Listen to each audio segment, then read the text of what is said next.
अस्सलाम वालेकुम नाज़रीन, कैसे हैं आप। आपका होस्ट आकिब हसन हाजिर है।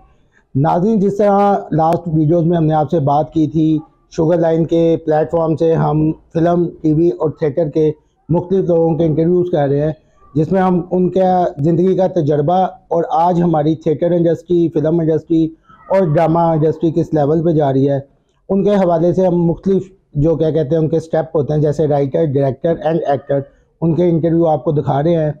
तो आज थिएटर की एक बहुत ही मारूफ शख्सियत डॉक्टर अजमल मलिक साहब का हमने इंटरव्यू आपके लिए ऑर्गेनाइज़ किया है, जो थिएटर के बहुत सीनियर राइटर भी हैं और डायरेक्टर भी हैं। तो आज शुगर लाइन पे हम उनसे बात करेंगे, थोड़ी उनकी पर्सनल बातें भी जानेंगे और थिएटर के हवाले से भी आजकल थिएटर कैसा हो रहा है उसके बारे में जानेंगे। तो स्टे ट्यून, आपकी मुलाकात करवाते हैं डॉक्टर अजमल साहब से। डॉक्टर साहब से गुफ्तगू से पहले आज हमारे पास दो अहम शख्सियत और आ गई हैं। हम पहले उनसे बात करते हैं, उनके व्यूज जानते हैं अबाउट डॉक्टर साहब, दैन हम डॉक्टर साहब से बात करेंगे। हमारे साथ है सेठी साहब एंड नागी साहब, जिनको आप आफ्ताब इकबाल के शो में भी देखते हैं। सर कैसे हैं आप? जी, वेलकम टू नई लहर। सर, आपसे पहला सवाल हम करेंगे डॉक्टर साहब के बारे में। आप डॉक्टर साहब के साथ काम करते हैं, वक्त गुजारा हुआ है, तो आप कैसा समझते हैं उनका काम और उनकी पर्सनल लाइफ को, और उनके काम के बारे में क्या आपकी राय है? मैं समझता हूँ कि शोबिज़ की लाइन में जब से डॉक्टर अजमल मलिक एंटर हुए हैं, एक नया टच आ गया। पढ़े लिखे लोग आ गए हैं, काबिल लोग आ गए हैं, और ऐसा डायरेक्टर मिला है जो हर चीज़ खुद जानता है, वो बनाना किसी से सीख के नहीं आया। अच्छा। डॉक्टर अजमल मलिक के बारे में तमाम शोबिज़ से रिलेटेड लोगों से पूछेंगे तो आपको गुड न्यूज़ मिलेंगी उनकी बात। कहा जाता बड़ी प्यारी शख्सियत, बड़ी अच्छी शख्सियत, ये नहीं कि वो सामने बैठे हैं, एक बड़ा काबिल और बहु आदमी आ गया इस लाइन में। तो कहा जाता है कि जो डायरेक्टर होता है ना, उसको डायरेक्शन और अपने स्क्रिप्ट का पता होता है कि उसने वो स्क्रिप्ट कैसे अपने अदाकार से करवाना है, इसलिए अगर वो डायरेक्टर भी बन जाए तो ज़्यादा पॉजिटिव चीज़ें आउटकम में आती हैं। तो क्या डॉक्टर साहब में ऐसी खूबियाँ, सारी खूबियाँ वगैरह है कि जो ये प्ले भी खुद लिख रहे हैं आजकल, डायरेक्शन भी कर रहे हैं, इसके वाले से आप बताएं। मैं ये बताता हूँ आपको कि डॉक्टर अजमल मलिक में अल्लाह ताला ने इतनी सलाहियतें पैदा की हैं, इतना उनमें पोटेंशियल है कि वो करैक्टर को देख के उसके हिसाब से वो लिखते हैं और देन वो काम करवाना जानते हैं कि किस बंदे से क्या काम लेना है। अभी आप रिसेंटली मौला जट देखे, उन्होंने हामिद रंगीले को कैसा चूज किया है, और एक फिल्म बड़ी कामयाब जा रही है, बड़ा नाम है मौला जट का। पहले भी उसके सामने एक मौला जट खड़ा कर दिया और पूरी दुनिया देख रही है। आज पूरी दुनिया की नजरें इस ड्रामा पर है डॉक्टर अजमल मलिक ने अभी लगा हुआ है, उनका जो चल रहा है। तो मैं बल्कि जितने भी लोग फिल्म से, ड्रामा से या टीवी से मोहब्बत करने वाले हैं, उनसे कहता हूँ कि आप ड्रामा देखें, आप मौला जट ड्रामा देखें, आपको डायरेक्शन का, एक्टिंग का और सारा पता चले। नाज़रीन, ये मौला जट जो डॉक्टर साहब का ड्रामा है, ये महफिल थिएटर में लगा हुआ है, तो आप जरूर जाएं, देखें। जानदार स्क्रिप्ट है, जानदार एक्टिंग है उसमें। नागी साहब कैसे हैं? अल्हम्दुलिल्लाह, अपने सुनाएं। ठीक है। नागी साहब फिट ने, नागी साहब रोज 5-4 सप्पां नूं लड़ के आउंदे ने। नागी साहब लग भी जवान हुए ने ते हुण नागी बन गए ने। ये सारी जिंदगी जिहड़ा ना जी वो अपने प्यार करन वालियां नाल इन्हां ने प्यार कीता है, ते सारी जिंदगी इन्हां ने अपने आप नूं बड़े सप लड़ाए ने ते नागी हो गए ने। अल्लाह की कुदरत देखी, वो सप मर गए ने, नागी जिंदा है। कैसा तजर्बा रहा थिएटर से टीवी तक का? थिएटर किया है मैंने, तो अल्लाह ने इज्जत से करवाया है। मैं ज़्यादा इसलिए कलेक्ट नहीं हो सका कि मैं कंटिन्यूटी थिएटर को कंटिन्यू जारी नहीं रख सका। एक ट्रेजेडी थी मेरे साथ कि जब मैं ड्रामे में हिट होने लगता था तो पीछे से एक मेरा बच्चा है, तो उसकी लड़ाई हो जाती थी, फिर मैं उसको सुलझाने के लिए जाता था। 2 साल का गैप हो जाता था, जहाँ 1 दिन का गैप भी नहीं होना चाहिए, इसलिए फिर मेरे जितनी उसकी लड़ाइयाँ हैं उसमें मेरे गैप हैं। तो उसी हिसाब से मैं काफ़ी ज़रा गैप, इसी वजह से मैं थोड़ा पीछे पीछे रहा। लेकिन ये अल्लाह का शुक्र है कि जब से आफ्ताब इकबाल के शो में आया हूँ, उस वक़्त से मतलब पूरी दुनिया में अल्लाह ने नाम कर दिया।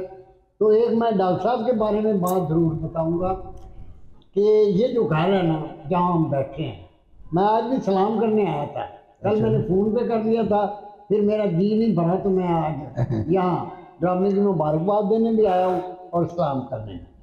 मसला ये है कि ये वो जगह है जिसमें मेरे देखने से, एक तो मैं यहाँ ज़मीन पे सोया, इस घर के बर्तन मांजे, इस घर का किचन मेरे ज़िम्मे था, मैंने खाने बनाए और तमाम लोग आकर बड़े शौक से अब भी खाते हैं। तो मसला ये, तो ये मेरी जद्दोजहद मुझे मतलब रास आई कि अल्लाह ने मेरी सुनी कि मुझे यहाँ से फिर उठाया प्रोग्राम आफ्ताब इकबाल साहब ने। बब्बू राणा जो आज बहुत बड़ा नाम है, क्लिक है, वो भी यहाँ ज़मीन पर सोता रहा है, इसी जगह की इसकी स्ट्रगल है। चांद बराल वो भी इस जगह से गया है। और मैं बेबहा एक्टर जो ऐसे बता सकता हूँ जो यहाँ पर आए, इन्हीं के खाने खाए, इन्हीं के फर्श धोए, इन्हीं की सफाइयाँ की और अल्लाह ने उनको ऐसा नाम दिया कि आज वो, लेकिन सलाम करने के लिए ज़रूर आते हैं। कभी वो ऐसे टाइम पे आए ना जब सारे इनके शागिर्द या इनके टंगे यहाँ आते हैं, पीर साहब को सलाम शो के बाद सारे फनकार यहाँ इकट्ठे होते हैं और मुरीदान सब आए हैं। असल में ये थोड़ा सा तस्वीर कर दूं, बाबा जी जो है वो पीरंदिता साहब नागी साहब, ये जब यहाँ हुआ करते थे, अभी भी यहाँ पर यहाँ कभी कभार आते हैं, अल्लाह इनको बहुत ज़्यादा तरक्की दे। तो एक माँ नहीं होती घर की, ऐसे ही है। तो ये इनको हमने एक माँ की हैसियत से पाया कि वो माँ के बाद बाबा नागी जी थे जो जिनको टेंशन होती थी कि डॉक्टर साहब ने 4 बजे उठना तो फिर उसको चाय किसने बना कर देनी है, घर में कुछ अच्छा पकना चाहिए, रात को यहाँ फनकार हज़रात भी इकट्ठे होते हैं। ठीक है, तो ये एक माँ जैसा सलूक, एक बड़े जैसा सलूक। तो अब मुझे बाद में पता चला कि इन्होंने तो ज़हन में, दिल में वो एक स्ट्रगल रखी हुई थी कि मैं स्ट्रगल कर रहा हूँ, मुझे अल्लाह पाक इसका नहीं है। हमने इनको स्ट्रगल के हवाले से नहीं, हमने तो इनका एक बड़े का तहफ़्फ़ुज़ हमें मिला हुआ था, वो छप्पर छाँव जिसको मैं मिस करता हूँ क्योंकि ये कुछ अरसे से यहाँ नहीं है। बाकी रह गया बब्बू राणा। बब्बू राणा एक बड़ा फनकार है। बब्बू राणा समेत दुनिया के हर फनकार ने स्ट्रगल भी किया है, नीचे भी सोया है, भूखें भी काटी है, हमने भी काटी हैं, ठीक है ना जी, पैदल भी सफ़र किए हैं, जेब में पैसा नहीं होता था। तो बब्बू राणा ने भी बड़ी मेहनत की है, उसको अल्लाह ने उसकी मेहनत कर दिया है। चांद बराल ने बड़ी मेहनत की है, उसको अल्लाह ने उसकी मेहनत कर दिया है। यहाँ पर रज़ी खान मेरा बच्चा है, छोटा भाई है, वो भी इस वक्त हिट है थिएटर में, टीवी में। और बड़े फनकार हामिद रंगीला है, ये सब उनका प्यार है कि यहाँ पर इकट्ठे हो जाते थे। यहाँ पर अगर किसी ने बर्तन धोए हैं या किसी ने झाड़ू फेरा या किसी ने खाना पकाया है तो वो उसकी ड्यूटी नहीं थी, ये उसने ड्यूटी मोहब्बत थी, अकीदत थी, प्यार था। और मेरे लिए वो आज भी अजीज है, प्यार है, आज वो मुल्क के स्टार है, तो मेरा मान है। डॉक्टर साहब, हम अगर किसी पे रिसर्च करें ना, फिल्म के अदाकारों पे, जी जी, यहाँ आप कह लें बाकी मीडियम टीवी के अदाकारों पे, जी, अच्छा थिएटर ऐसी जगह है जिसमें जितने भी अदाकार हुए उन्होंने अगर स्ट्रगल का दौर काटा है हाँ, तो कट्ठे काटा है। हाँ जी। और अगर कोई बंदा हिट भी हो गया है तो उसने अपना बुरा वक्त या पुराना वक्त पीछे भूला नहीं, भूले नहीं है। और जो उसके वो साथी थे वो उनको भी पुश कराता है। बेशक बेशक, एक दूसरे को सपोर्ट करते हैं। ये यूनिटी थिएटर में देखने में पाकिस्तान में बहुत मिलती है। बिल्कुल। बब्बू राणा गया आफ्ताब के मतलब शो में, उसने मुझे बुलाया, वसीम पुन्नू को बुलाया और साकी को बुलाया, जितने भी लड़के आज तक वो वहाँ पर टीवी पे चैनल पे करें, बेटा उसको बुलाया।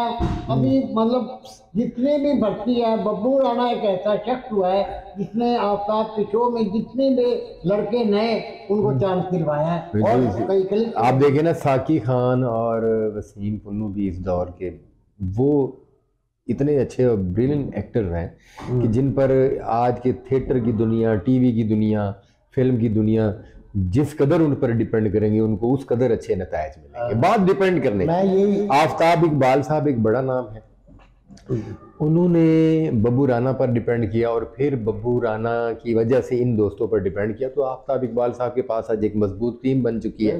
ऐसी है, ठीक है ना जी, वो बड़े फनकारों में उनका शुमार होता है।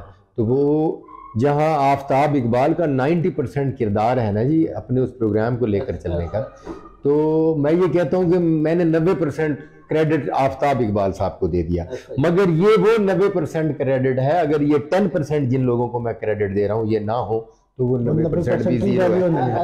ये अच्छा डॉक्टर साहब, अब हम आपसे पहला छोटा सा सवाल ही है जी, आपका पूरा नाम doctor Ajmal Malik? Doctor Mohammad Ajmal Malik ji. Doctor और बहावलपुर से लाहौर का सफर और शोबिस का सफर कैसा था? देखिए जी, कैसे आना हुआ? मैं ना स्टूडेंट था, मैं 9th क्लास का स्टूडेंट था। मैंने एक टीवी ड्रामा में मुझे चांस मिल गया। उस वक्त सिर्फ पीटीवी हुआ करता था, और पीटीवी के किसी ड्रामे में मैं कोई एक शॉर्ट में गुजर जाता था तो वो सुबह हिट हुआ करता था।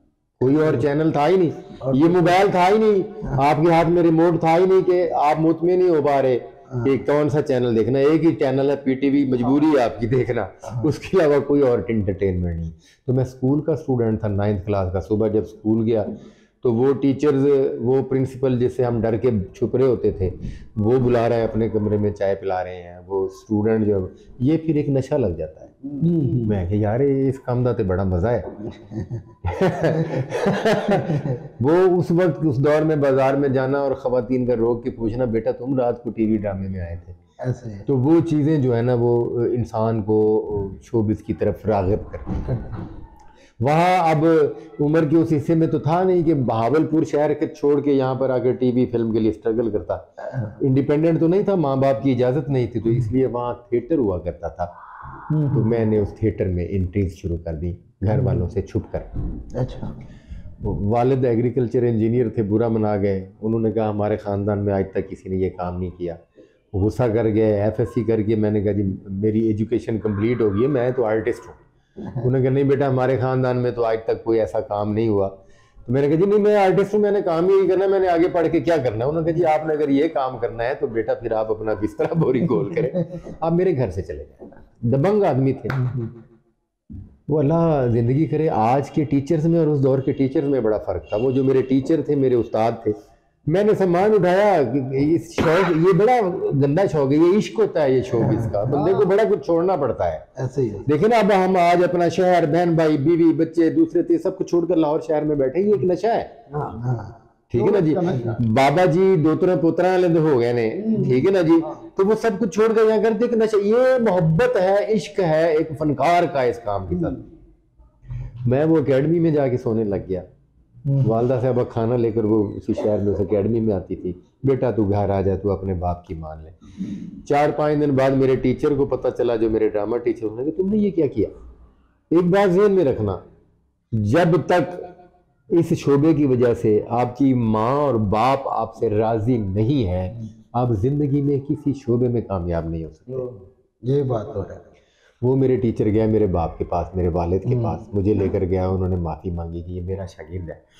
देखिए, अगर आप इसको इजाज़त दे देंगे तो ये काम करेगा, ये कामयाब हो जाएगा। अगर आप इसको इजाज़त नहीं देंगे, ये इश्क ऐसा इश्क है, ये बाज नहीं आएगा, मगर ये कामयाब नहीं हो सकेगा, फिर आपका भी दिल दुखेगा, ये भी सारी ज़िंदगी जो है ना। तो उन्होंने कहा जी कि मेरा शौक़ है ये मेडिकल कर ले, उसके बाद इसको इजाज़त है कि ये काम करो। उनके ज़हन में ये था मेडिकल करने के बाद ये इस काम को भूल जाएगा, इसकी क्लास चेंज हो जाएगी, इसका ज़हन। मैंने तो उन 4-5 सालों में ड्रामे लिखे। मैंने अपना अगला फ्यूचर जो है वो सीधा किया। और मेडिकल करने के बाद फिर मैंने उन्होंने कहा जी अब मुझे इजाज़त दें, मैंने आप आपकी शर्त पूरी कर दी। उन्होंने कहा यार अज तक तेरे ज़हन में ये चीज़ है। मैंने कहा हाँ जी ये चीज़ है। वहाँ रेगुलर थिएटर आर्टिस्ट की हैसियत से काम किया। लाहौर से जितनी टीमें यहाँ से जाती थी उस वक्त ड्रामा वहाँ मुल्तान, बहावलपुर में भी लाहौर से मोहम्मद कबीर खान, उस्मान पीरज़ादा, अतर शाह खान जद्दी साहब, सुहेल अहमद साहब, मतलब ये टीमें जाती थी। तो वहाँ से जो कास्ट होता था एक्टर वो मैं होता था। अच्छा। वो ऐसा ऐसा जो है वो असल में कीड़ा था लिखने का, लिखने की तरफ आ गया। जब लिखा और किसी ने उसको स्टेज किया, डायरेक्ट किया, वो मेरी मर्ज़ी के मुताबिक ना किया तो फिर डायरेक्शन में भी खुद आगे कि नहीं यार इसको हम खुद ही करें। अल्लाह ने वहाँ इतनी इज़्ज़त रिस्पेक्ट दी उस पट्टी पर, ड्रामे सुपर हिट हुए, अल्लाह ने एक नाम मकाम दे दिया। तो लाहौर से मुझे बाकायदा बुलाया गया। मैंने यहाँ आकर मैं वहाँ से अपनी शराइत के मुताबिक यहाँ आया था और मैं 16 साल से यहाँ लाहौर थिएटर कर रहा हूँ। और मैं एक दिन भी मेरा यहाँ थिएटर का गैप 16 साल में नहीं है, बल्कि काम होगा। हाँ, और अल्लाह ने इज़्ज़त दी। यहाँ थिएटर किया, फिल्म की, 2 फिल्में डायरेक्ट की, अच्छी गई। अगली एक फिल्म आ रही है वो कर रहे, टीवी सीरियल लिखे, उनमें अल्लाह ने इज़्ज़त दी, थिएटर में दी। तो ये मैंने मुख्तसर सा बताया। आपने पूछा कि कैसे बहावलपुर से और क्या। डायरेक्शन, राइटिंग और एक्टिंग, क्योंकि तीनों आपने किया, सबसे मुश्किल मीडियम क्या है? देखिए जी, सबसे मुश्किल मीडियम जो है ना कि वो है कि किसी भी डायरेक्टर राइटर के किरदार को आप स्टेज पर जाकर उसकी मर्जी के मुताबिक कर रहे हैं, ये बहुत मुश्किल है।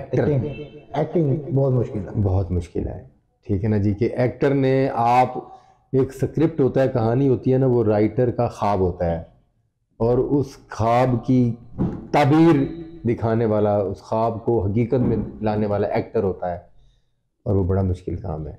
जिसने वो कर दिया है वो अमर है। अच्छा डॉक्टर साहब, आपने जिस तरह तीनों शोबों में काम किया, अभी आप एक्टिंग को कह रहे हैं बड़ा मुश्किल है, और ये कहा भी जाता है कि थिएटर का एक्टर जो होता है वो प्योर होता है। हाँ जी। क्योंकि उसके एक्टिंग पे उसको सामने ऑडियंस से पता लग जाता है उसकी एक्टिंग का लेवल क्या है। बिल्कुल। लेकिन पाकिस्तान में, हमारे मुल्क में थिएटर के एक्टर को वो क्या कहते हैं, प्रेजेंटेशन, वो पजीराई अच्छी नहीं मिल पाती, हाँ, उनको अच्छा नहीं समझा जाता। हालांकि वही लोग जैसे नागिन साहब वगैरह जब अच्छे डायरेक्टर के साथ टीवी पे आ रहे हैं आजकल, तो सारे बहुत लग रहा है कि ये तो किधर छुपे हुए थे, बड़े अच्छे एक्टर हैं। तो ये क्या वजह है? हमारे क्या कहते हैं थिएटर, हालांकि कमर्शियल थिएटर भी हो रहा है, लेकिन ये क्या वजह है कि हम उसको दुनिया में अपने थिएटर को, हालांकि इंडिया हमारे थिएटर को बहुत एक्सेप्ट कर रहा है, पाकिस्तान में नहीं करवा पा रहे। देखिए जी, बात यह है कि थिएटर जैसे फिल्म का हेड ऑफिस जो है ना, आप कह सकते हैं कि पूरे वर्ल्ड में हॉलीवुड है, हॉलीवुड से अच्छी फिल्म नहीं बनती। इसी तरह थिएटर जो है ना पूरे वर्ल्ड में सिर्फ पाकिस्तान में होता है, लाहौर में। कमर्शियल थिएटर और रेगुलर थिएटर होता है, पूरी दुनिया में होता है, मगर रेगुलर थिएटर और कमर्शियल थिएटर नहीं होता। जब आप कि कमर्शियल थिएटर में किसी एक चीज़ पर ब्रेक लग जाए, और इस कदर ब्रेक लग जाए कि वो चीज़ पब्लिक को भी हिफ्ज़ हो जाए, याद हो जाए, और पब्लिक जब हाल में बैठी हो और एक्टर जब अपनी बातें शुरू करें और पब्लिक को ये पता होगा अगली बात इसकी ये होगी, तो उसका क्रेज़ ख़त्म हो जाता है। वही बात है कि प्रोड्यूसर जब ड्रामा करना चाहेगा तो फिर उसको राइटर की ज़रूरत पड़ेगी। राइटर जब आएगा तो वो नई चीज़ देगा, वो नई चीज़ देगा तो डायरेक्टर को मेहनत करनी पड़ेगी, डायरेक्टर मेहनत करेगा तो एक्टर एक नई तख्लीक देगा। फिर ना तो उसकी बेकदरी होगी और ना ही हाल में उस पर फिक्रे कसे जाएंगे, और ना ही माशरे में उस थिएटर के फनकार को गलत लफ्ज़ों में याद किया जाएगा। इधर एक और भी सवाल मेरे ज़हन में है डॉक्टर साहब, थिएटर या फिल्म की हम अगर बात करें, कहा जाता है पाकिस्तान के थिएटर के, जितने भी आप सीनियर लोगों को बात करें कि थिएटर वो लेवल का रहा है। आप इंडिया में देखें, जितने सीनियर लोग थे जब वो अपनी उम्र के आखिरी हिस्से में आने लगे, वो अपने प्रोडक्शन हाउस बनाने लगे, अपनी चीज़ को खुद सही करने लगे। हमारे यहाँ सीनियर गए, वो जब टीवी पे गए थिएटर बिल्कुल छोड़ दिए। उन्होंने ये नहीं कहा कि थिएटर को बूस्ट दे, जो ड्रामा 10 बजे से 12 बजे या 3 घंटे का ड्रामा होता था, अब वो 11:30 से 1:30 बजे, 1.5 घंटे का हो गया है, 1.5 घंटे का हो गया, उसमें भी 5 के 4 गाने हैं। हाँ। तो वो राइटर स्टोरी स्क्रिप्ट तो मिस हुआ, इसमें गवर्नमेंट का कसूर तो आप टाइम का कह सकते हैं, लेकिन हमने सीनियर लोगों ने थिएटर के इस पे खुद भी तवज्जो देने थे, गुरेज किया, और वो जहाँ उनको थोड़ा सा बूम मिला पैसे का, वो टीवी की तरफ चले गए। कई मिसालें हैं। अभी रिसेंट पास के जो लोग हैं वो भी अभी तारक टैगी की वफात पे यही बात कर रहे थे कि जी हुकूमत नहीं करती या हुकूमत वसाइल नहीं देती, लेकिन आप लोग जब बूम पे पैसे थिएटर के लोग कमा रहे होते हैं, ये अपनी इंडस्ट्री को खुद क्यों नहीं प्रोडक्शंस करके एक अच्छे लेवल पे ला के क्यों नहीं कर पाते? हमारे सीनियर से हमें सिर्फ यही गिला है कि उन्होंने खुद थे माल मूल समेट समूट के कोठियाँ बंगले पा के तो उसे जाके बह गए, और अब हम पर सिर्फ तनकीद कर रहे हैं। ऐसे ही देखिए जी, गुजारा ये है, मैं हूँ ना, अब मेरी अपनी औलाद की परवरिश किसके ज़िम्मे है? सबसे पहले मेरे अपने ज़िम्मे है। ऐसे ही उसका अच्छा सोचना मेरे अपने ज़िम्मे है, उसकी देखभाल करना कि वो कहीं नेगेटिव रास्ता तो नहीं इख्तियार कर रहा, ये मेरी जिम्मेदारी है। और मैं अपनी ही औलाद की तरफ ध्यान भी ना दूँ, उसकी निगरानी भी ना करूँ, और कल को बैठ कर उस पर तनकीद कर लूँ, तो ये इंतहाई गलत बात है। मैं हाथ जोड़ के माफ़ी के साथ अपने सीनियर से ये कि वो हमारे माँ बाप हैं, हम उनकी औलाद हैं। उन्होंने माल समेटा, कोठियाँ बनाई और वहाँ बैठ गए, और आज भी वो क्या कहते हैं, हाथी जिंदा लख दा मोया 1.25 लाख दा, ऐसे ठीक है ना। वो वहाँ मरे भी 1.25 लाख के बैठे हैं। वो जहाँ कहीं भी जाते हैं, चाय के कप पर भी जाते हैं तो 2-4 लाख रुपये वसूल कर लेते हैं। तो उनकी जिम्मेदारी में ये शामिल था कि वो हमारी तरबियत करते, वो थिएटरों को अपना बेसहारा ना छोड़ दे। ये वाहिद शोबा है थिएटर के लोग, इनमें आज भी इतनी इज्जत तकरीम और बड़ों का इतना ख्याल है कि थिएटर में शो हो रहा है, ड्रामा हो रहा है, और पता चल जाए ना जी कि इरफान खोसट साहब बाहर गाड़ी उनकी पार्किंग में आ गई है, तो एकदम से सब चौकस हो जाते हैं और एकदम से ड्रामा साफ हो जाता है। कितना खौफ, कितना अदब, कितना एहतराम है उनका। और अगर वो ये सोच लें कि जी हमने अपने ही स्टैब्लिश किए हुए थिएटरों को मरने नहीं देना, तो वो मीडिया पर आकर बड़ी बड़ी बातें करने और तनकीद करने की बजाय हमारे थिएटरों में हमारे पास आएँ। उनमें कुछ लोग डायरेक्शन शोबे में आ जाएं, कुछ लोग मॉनिटरिंग कमेटियों का हिस्सा बन जाएं। वो जब हमें आकर देखेंगे हम गलत कर रहे होंगे, वो बैक स्टेज आएंगे, वो हमें बताएंगे बेटा यहाँ ऐसे नहीं ऐसे करना था, ऐसे नहीं ऐसे करना था, तो हम ऑटोमेटिकली बेहतरीन हो जाएंगे। अब जो डीसी ऑफिस के क्लर्क या होम डिपार्टमेंट के क्लर्क या आर्ट काउंसिल के क्लर्क जो है ना, वो आकर हमें मॉनिटर करते हैं, उन बेचारों को क्या पता ड्रामा क्या है, तो वो हमें बताने की अहलियत नहीं रखते कि बेटा इस रोल को इस तरह नहीं इस तरह करना है। तो ये हमें हमारे सीनियर से गिला है कि खुदारा वो हमें लावारिस ना करें, वो आए अपने इदारों को भी संभालें और हमारी भी तरबियत करें, हमें भी संभालें, ताकि ये फ़न व सकाफ़त का ये वाहिद ज़रिया ये थिएटर जो है ये जिंदा रहे। डॉक्टर साहब ये बात आपकी सही है, लेकिन हुकूमत या ये सीनियर लोग आपके इंडस्ट्री के जो आजकल फिल्मों पे भी इन्वेस्ट कर रहे हैं, थिएटर पे उनको भी इन्वेस्ट करना चाहिए। कमर्शियल थिएटर का आप हिस्सा भी हैं, क्या आजकल के दौर में प्रोड्यूसर जो ड्रामा कर रहे हैं या जो अदाकार काम कर रहे हैं उनके प्राइवेट हो रहे हैं, उनको इतने पैसे बच जाते हैं कि वो अपना महंगाई के दौर में घर चला लें, या अपना कोई क्या कहते हैं पाकिस्तान में जो आजकल हो रहा है सिस्टम महंगाई के वाले से, क्या वो मुतमिन है आप उनसे, या सेटअप ठीक है इनका? देखिए जी, मैं पिछले 30 साल से दो बातें सुन रहा हूँ जब से होश संभाला है। 30 साल से इस मुल्क में दो बातें सुन रहा हूँ। महंगाई बड़ी बढ़ गई है, मर गए हैं। 30 साल पहले जब पेट्रोल 6 रुपये लीटर था तो तब भी 6 रुपये लीटर हो गए, कत्ल हो गए, मर गए। अब 250 रुपया हो गया तो भी वही बात चल रही है। यार इसका मतलब ये है कि हम अफोर्ड कर सकते हैं, तो 30 साल से ये अफोर्ड करते आ रहे हैं, ठीक है जी। दूसरी बात, मैं 30 साल से यही सुनता आ रहा हूँ कि थिएटर मुक गए ड्रामा खत्म हो गया, थिएटर का बिजनेस जरा खत्म हो गया है। और 30 साल पहले वही प्रोडक्शन 2 लाख की होती थी, अब 30 साल बाद वही प्रोडक्शन 20-25 लाख तक पहुंच गई है।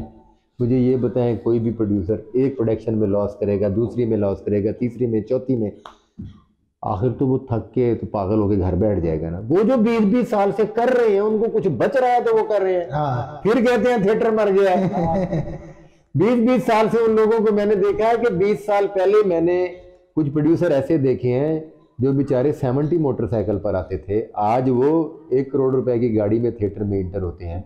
20 साल पहले, 30 साल, 25 साल पहले वो पार्टी गेट के अंदर 1.5 मरले के 3 मंजिला घर में रहते थे, आज वो गुलबर्ग डिफेंस में रहते हैं। फिर कहते हैं ऐसी मर गए हैं, ये शोभा खत्म हो गया है तो ये तो एक जो है ना क्या कहते हैं, बनी बनाई बातें हैं कि भाई कैसे अपने आप को बचा, मर गए हैं, कुछ नहीं पिया, मैं तो बस सिर्फ शौकिया कर। नहीं भाई, ये बिजनेस है, इसमें लोग आते हैं, हाल भरा होता है, 700 सीटों का हाउस फुल होता है, तो फरिश्ते तो नहीं आकर बैठते, इंसान ही बैठते हैं। बात सिर्फ अब इस काम में जो छोटी मोटी मिस्टेक्स हैं उनको ख़त्म करके काम को सीधा करने की। ये जी डॉक्टर साहब, आप खुद राइटर हैं। जी जी। अभी आपने हॉलीवुड की मिसाल दी। जी जी। देखिए, हॉलीवुड में थिएटर होता है सीरियस थिएटर, जी जी, कॉमेडी थिएटर भी होता है। जी जी। वो कॉमेडी थिएटर की जो इनकम होती है उससे वो पब्लिक मैसेज सीरियस थिएटर से देते हैं। आप खुद राइटर हैं। जी जी। क्या हमने अपना थिएटर ऑडियंस की मर्जी के पे नहीं छोड़ दिया? नहीं, ये गलत बात है। थिएटर ऑडियंस की मर्जी पर नहीं हो सकता। ऑडियंस की मर्जी पर होता तो ये होम डिपार्टमेंट, डीसीओ डिपार्टमेंट, मुतलका थाना, ठीक है जी, पंजाब आर्ट्स काउंसिल, ये हमारे थिएटर हालों में शो के दरमियान ऐसे विराजमान होकर बैठे होते हैं जैसे दुनिया जहान में बुराई थिएटर के अलावा कहीं हो ही नहीं रही। ठीक है जी। वो लोग हैं सारा दिन अपने दफ्तरों में सुबह 8 बजे से लेकर शाम 5 बजे तक ड्यूटी करते हैं, थके आ रहे, दफ्तर से छुट्टी ले लेंगे, थिएटर से छुट्टी नहीं लेते, वहां पहुंचे होते हैं। ये लड़की डांस कर रही थी, इसकी इसने ये बाजू उठाया तो यहाँ से इसकी बगल की कमीज फटी हुई थी, यार जनरल बात है कहीं फट गई होगी बेचारी, तो वो जब दूसरी मरतबा आएगी तो उसको सिलवा, ये कमीज यहाँ से उठ गई, ये ड्यूटी, ये है ड्रामे को सीधा करने वाले लोग। ठीक है ना जी।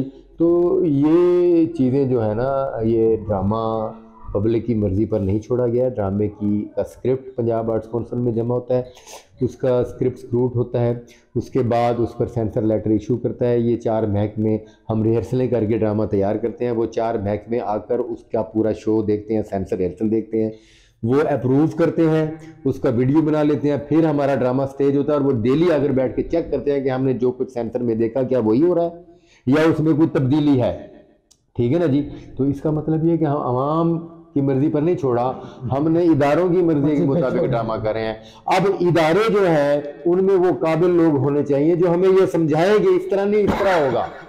तरीका यह है, गवर्नमेंट ने अगर सीधी से फैसिलिटेट करना है तो वो आर्ट्स के लोगों को इधर इस शोबे में लाए। बिल्कुल। डॉक्टर साहब, जितने भी थिएटर पे भी बताया कि लोग पैसे भी कमा रहे हैं, फिर थिएटर का फनकार जब अपने उम्र के आखिरी हिस्से में आता है तो वो इस तरह की हालत में क्यों चला जाता है कि लोगों को क्या कहते हैं कहना पड़ता है कि जी थिएटर में कमाई नहीं है या ये फनकार जो है वो कुछ खास पैसा जोड़ नहीं सके, तो उसकी क्या वजह है? मैं उसकी वजह बताता हूँ जी कि देखिए कोई बिज़नेस मैन है ना जी, उसने सारी ज़िंदगी बिज़नेस किया है, जब वो बूढ़ा हुआ है तो उसके बिज़नेस को उसकी औलाद संभाल लेती है, उसकी एक शाख बनी हुई है, वो घर भी बैठ गया है तो उसकी औलाद सेट हो गई है, वहाँ से आमदनी आ रही है। एक सरकारी मुलाजिम है तो वो जब रिटायर हुआ है तो गवर्नमेंट ने उसको इतना नवाज दिया है और बाकी ज़िंदगी के लिए उसकी पेंशन वगैरह की सूरत में भी उसको इतना नवाजते हैं कि उसकी लाइफ बेहतरीन गुजर रही होगी। फनकार वाहिद शोबा है जिसने जब तक काम करना है उसको मुआवजा मिलना है। आज जितना भी मुआवजा मिले, आप हालात देखें, दौर देखें कि बड़ी मुश्किल से आप अपने बच्चों को, अपनी फैमिली को, अपने मामलात को चला पाते हैं। ये फनकार जो है ना, क्योंकि ये बाकायदा फिर वही बात आ जाती है, किसी इंस्टीट्यूट से, इदारे से तरबियत लेकर नहीं आए होते। ये फनकार सारी ज़िंदगी मेहनत करके 30-35 साल की एज में जाकर थोड़े हिट होते हैं। 10-15 साल का उनका अरसा होता है। उस 10-15 साल में वो अपने घरों को सेट करते हैं, बच्चों को सेट करते हैं। लाहौर शहर में किराए के घरों में रहते हैं, यहाँ की अखराजात अलग है, पीछे फैमिलियों के अलग है। जब उनका दौर ख़त्म होता है उनकी कोई पेंशन नहीं, उनका कोई जीपी फंड नहीं, उनको कोई इनाम कराम नहीं, तो फिर आखिरी उम्र में ऐसे ही गुजरनी है भाई। जिसका कोई वारिस ना हो, वो जो लावारिस हो, और फनकार तब का जो है वो लावारिस होता है, इसलिए इसका एंड जो रहता है वो बुरा होता है। डॉक्टर साहब, आखिरी सवाल, आपके अलावा फैमिली में किसी बच्चे को शौक है थिएटर या फिल्म में आने वगैरह? वो मेरी घर से, फैमिली से, बच्चों से इतनी दूरी देखकर और ख़ानदान वालों से इतना अलग थलग देखकर वो समझ चुके हैं कि ये शोबा अच्छा नहीं है। इसलिए मेरे बेटे जो हैं वो माशाल्लाह एजुकेशन हासिल कर रहे हैं। किसी का रुझान जो है वो मेडिकल की तरफ है, किसी का इंजीनियरिंग की तरफ है। ठीक है जी। तो अल्हम्दुलिल्लाह वो इस वक्त बेहतरीन यूनिवर्सिटियों के तालिब इल्म है। उनका मुस्तकबिल ये नहीं है, शोबिज़ नहीं है। ठीक है, थैंक यू डॉक्टर साहब, बहुत बहुत शुक्रिया, thank you so much, thank you sir, thank you ji. नाज़रीन, जिसने आपने देखा कि हमने आज आपकी मुलाकात करी डॉक्टर मोहम्मद अजमल मलिक साहब से। होप आपने एंजॉय किया होगा थिएटर के हवाले से। इसी तरह हम आपकी नेक्स्ट वीक किसी और फनकार से मुलाकात करेंगे। शुक्रिया।